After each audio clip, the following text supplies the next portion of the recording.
लेकिन तरबियत की अगर बात करें तो तरबियत जो होती है ना इंसान की, वो सबसे ज़्यादा अच्छी जो तरबियत करता है वो अल्लाह ताला करता है। वो कैसे करता है, ये बड़ा एक बहुत ही जो है वो गहरी बात है। सबसे अच्छी तरबियत जो है वो अल्लाह ताला करता है, आपका और हमारा रब करता है। क्योंकि अक्सर तरबियत में हम रब को भूल जाते हैं, अल्लाह ताला को भूल जाते हैं और अल्लाह ताला को याद नहीं रखते या ये महसूस नहीं करते कि अल्लाह ताला भी हमारी तरबियत कर रहा है। उसकी सबसे बड़ी वजह ये है कि जब आपको कोई तकलीफ पहुंचती है या कोई भी परेशानी पहुंचती है तो आप फौरन जो है वो इसका रद्द-ए-अमल ये देने लगते हैं कि यार ये तो अल्लाह की तरफ से जो है वो हमारे लिए मुश्किल का सबब बन गया है या हमारे लिए परेशानी बन गई है या अल्लाह ताला ने हमारे ऊपर आजमाइश डाल दी है। दरअसल जो है वो हमारी तरबियत कर रहा होता है और हमारी चीज़ों को सही कर रहा होता है। इसकी मिसाल ऐसे ले लें कि अगर कोई डॉक्टर है, अगर आपका वो ऑपरेशन कर रहा है और ऑपरेशन करते वक्त आपके सामने जो है वो कैंची का इस्तेमाल भी करता है और दीगर जो है वो ऐसी चीज़ें होती है जो आपको बज़ाहिर जो है वो ज़ाहिरी दुनिया में तकलीफ दे साबित होती है, लेकिन डॉक्टर के भरोसे के ऊपर जो है वो आप अपने आप को तने तनहा एक बंद कमरे में छोड़ देते हो और उसके बाद जो है वो डॉक्टर आपसे जो है वो ऑपरेशन की जब तैयारी कर रहा होता है तो आप ये नहीं कहते कि यार ये इस्तेमाल नहीं करें या मुझे तकलीफ होगी या मुझे दर्द होगी। तो एक तरीक़ेकार के मुताबिक या जिस तरह का भी डॉक्टर का तरीका होता है उसके मुताबिक जो है वो आपको वो ट्रीट कर रहा होता है और आपकी जो है वो एक तरह से इलाज कर रहा होता है। इसी तरह से जो है वो अल्लाह ताला भी आपकी तरबियत कर रहा होता है, मुख्तलिफ तरह से मुख्तलिफ तरीक़ों से मुख्तलिफ तरह की परेशानियों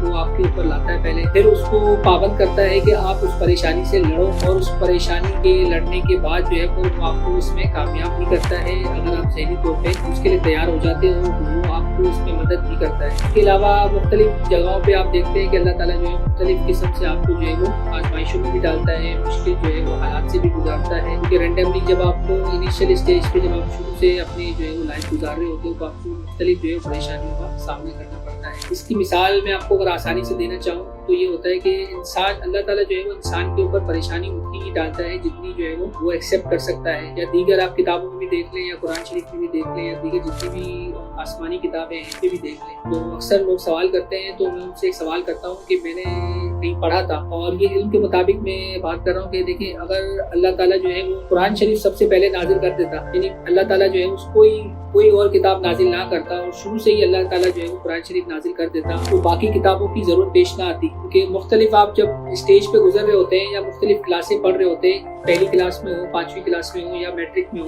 तो आपको मुख्तलिफ इनिशियल किताबों से पढ़ाया जाता है ना। ऐसा तो नहीं होता कि आप पहली क्लास में बैठे हुए हो तो आपको जो है वो मैट्रिक का सिलेबस दे दिया जाए, ऐसा नहीं होता। आपके साथ जो है वही सिलेबस आपको दिया जाता है जो आपके जहन के हिसाब से आपके स्टेज को पहुँचता हो। इसी तरह से अल्लाह ताला ने जो है वो कुरान शरीफ जो है वो सबसे पहले नहीं उतारी, शुरू में नहीं उतारी, सबसे आखिर में उतारी। क्योंकि ये ऐसा वर्जन है कुरान शरीफ, अल्लाह की किताब का ऐसा वर्जन है और ऐसी किताब है कि इसमें तमाम तर चीज़ें आपकी अकल के मुताबिक मौजूद है। अगर तो ये कुरान शरीफ मुमकिन है कि अगर पहले के लोगों के ऊपर उतार दिया जाता या शुरू में ही इसको नाजिल कर दिया जाता तो मुमकिन है कि उसको वो समझ ना सकते हो, उसको समझने की सलाहियत नहीं होती उसके अंदर, या उसको मानने की या उसको जाने की या उसको पढ़ने की या उसके अंदर उतरने की सलाहियत नहीं होती। क्योंकि उन ज़माने के लोगों की जो अकल थी वो मुख्तलिफ है, क्योंकि इस ज़माने के मुकाबले में आप देखें तो उनकी अकल में बहुत फ़र्क होता है। तो मिसाल मैंने आपको दी कि पहली क्लास और मैट्रिक क्लास में जिस तरह बच्चों की और बड़ों की अकल में फ़र्क होता है, तो लाजमी सी बात है हुज़ूर सल्लल्लाहु अलैहि वसल्लम की अगर हम बात करें तो अल्लाह ताला ने ये महसूस यकीनन किया होगा कि